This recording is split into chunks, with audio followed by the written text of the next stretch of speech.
নমস্কাৰ Assamese news inform YouTube চেনেলৰ অন্য এটা ভিডিঅ'লৈ সকলোকে পুনৰবাৰ স্বাগতম জনাইছোঁ। চৰকাৰী ঘৰৰ বাবে আহি গ'ল গুৰুত্বপূৰ্ণ খবৰ। 13 মাৰ্চৰ পৰা দিয়া হ'ব PMAY আঁচনিৰ ঘৰ। ঘৰ নোপোৱাসকলৰ বাবে মুখ্যমন্ত্ৰী ডক্টৰ হিমন্ত বিশ্ব শৰ্মাৰ এক ডাঙৰ মন্তব্য। PMAY ঘৰ নোপোৱাসকলৰ বাবে ডাঙৰ খবৰ। 13 মাৰ্চৰ পৰা দিয়া হ'ব চৰকাৰী ঘৰ। চৰকাৰী ঘৰ পাবলৈ হ'লে আপোনালোকে কৰিব লাগিব এইকেইটা কাম, আৰু এই কামকেইটা নকৰিলে আপোনালোকে চৰকাৰী ঘৰ নাপায়। প্ৰতিগৰাকী যোগ্য দৰিদ্ৰ পৰিয়ালে লাভ কৰিব চৰকাৰী ঘৰ। ঘৰ নোপোৱাসকলক লৈ শীঘ্ৰেই চলিব জৰীপ, মুখ্যমন্ত্ৰী হিমন্ত বিশ্ব শৰ্মাই মন্তব্য কৰিলে। চাহ শ্ৰমিকসকলে মাটিৰ পট্টাৰ লগতে লাভ কৰিব চৰকাৰী ঘৰ। 13 মাৰ্চৰ পৰা চাহ শ্ৰমিকক দিয়া হ'ব মাটিৰ পট্টা।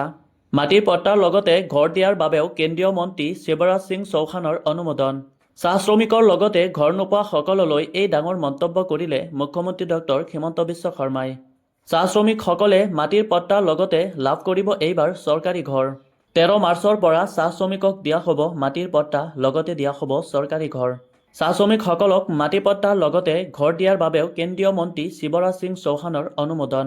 চাহ শ্ৰমিকৰ লগতে ঘৰ নোপোৱাসকললৈ এই ডাঙৰ মন্তব্য মুখ্যমন্ত্ৰী ডক্টৰ হিমন্ত বিশ্ব শৰ্মাই। এই মুহূৰ্তত আহি পৰিছে PMAY ঘৰ নোপোৱাসকলৰ বাবে ডাঙৰ খবৰ। প্ৰতিগৰাকী যোগ্য দৰিদ্ৰ পৰিয়ালে লাভ কৰিব চৰকাৰী ঘৰ। ঘৰ নোপোৱাসকলক লৈ শীঘ্ৰেই চলিব জৰীপ, আৰু এই কথা ঘোষণা কৰিলে মুখ্যমন্ত্ৰী ডক্টৰ হিমন্ত বিশ্ব শৰ্মাই।